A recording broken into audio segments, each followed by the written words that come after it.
చెప్పండి.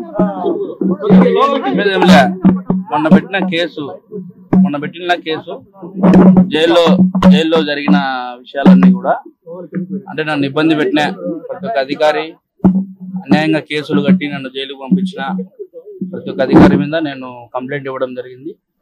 దాని మీద కూడా ప్రభుత్వం మంచి యాక్షన్ తీసుకుంటుంది. ఇలా వైసీపీ ప్రభుత్వంలో ప్రతి ఒక్కరూ గవర్నమెంట్ సంబంధించి డిపార్ట్మెంట్ వారు ప్రతి ఒక్కరు కూడా ఇబ్బందులు పెట్టిన కారణం చాలా ఉంది. అందువల్ల ఈ రోజున నేను కంప్లైంట్ ఇచ్చిన నన్ను ఇబ్బంది పెట్టిన వాళ్ళ మీద, ముఖ్యంగా జైల్లో జరిగిన దాని మీద సీరియస్ గా ఉండా. దాని మీద చంద్రబాబు నాయుడు గారు కావచ్చు, పవన్ కళ్యాణ్ గారు కావచ్చు, లోకేష్ గారు కావచ్చు, ప్రధానమంత్రి మోదీ గారు కావచ్చు, అమిత్ షా గారు కావచ్చు, దీన్ని క్షుణ్ణంగా పరిశీలించి తగిన న్యాయం చేయాలని కోరుతాం. అయితే రేపు మళ్ళీ రమ్మన్నారా మిమ్మల్ని? లేదు రమ్మని లేదు, డౌట్ ఉంటే పిలుస్తారు మళ్ళీ. అంటే ఇప్పుడు ఎవరెవరు పేర్లు చెప్పారు, ఏమన్నా చెప్తారా? అవన్నీ బయట చెప్పాం. అవి ఎట్లా అంటే విచారణ కదా, అంటే గోప్యంగా పెంచాలి. మరి కొంతమంది ఉండే అవకాశం ఏమన్నా ఉందా? చెప్పలేము. అది గోప్యంగా పెట్టాలి కదా. అడగడం అంటే అదే ఎట్లా జరిగింది, ఎవరు వచ్చినారు, ఎవరు బెదిరించారు అనేది అడిగినారు, దానికి చెప్పినాము. అంటే మొత్తం అది గోప్యంగా పెట్టాలా, విచారం జరుగుతుంది కాబట్టి దీంట్లో డిస్టర్బ్ ఏం చేయదలుచుకోలేదు. అదే ఫస్ట్ ముద్దాయి వచ్చేసి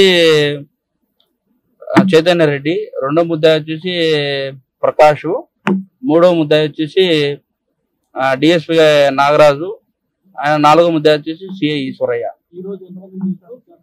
ఈరోజు నన్ను ఒకరినే చేసినారు అనుకుంటున్నాను. అది చెప్పకూడదు, విచారణ కదా, గోప్యంగా పెట్టాలా, వచ్చేప్పుడు బయటకు వస్తాయన్ని. ఖచ్చితంగా జరగాల్సిందే, జరుగుతుంది కూడా, దాంట్లో డౌట్ లేదు. ఎందుకంటే ఈ యొక్క కేసు టీడీపీ గవర్నమెంట్ కు సవాల్ అది. ఎందుకంటే ఒకప్పుడు టీడీపీ హయాంలోనే మర్డర్ చేయించి జగన్మోహన్ రెడ్డి టీడీపీ మీద నెట్టినాడు. నారాసుర రక్త చరిత్ర అని చెప్పి పెద్దది ఒక పేపర్ వేపించి పెద్దది ఆయన చేతిలో కత్తి పెట్టి ఇది చేసినాడు. ఆ వాస్తవాలు బయటకు వచ్చినాయి.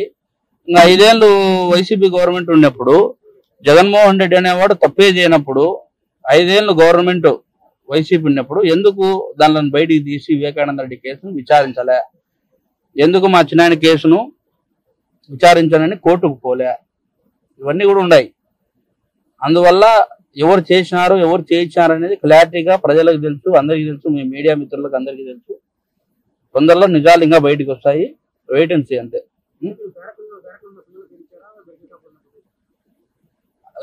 చెప్తామన్నా, తొందరలో బయటకు వస్తాయి, ఏం దాచిపెట్టుకునేది ఏమి ఉండదు. ఈ కేసులోనే ఇప్పుడు న్యాయం 100% జరుగుతుంది, దాంట్లో ఎటువంటి డౌట్ లేదు. న్యాయం జరుగుతుంది. అందరూ టీడీపీకి సంబంధించిన, కూటమి ప్రభుత్వానికి సంబంధించిన పెద్దలందరూ కూడా దీని మీద దృష్టి పెట్టినారు.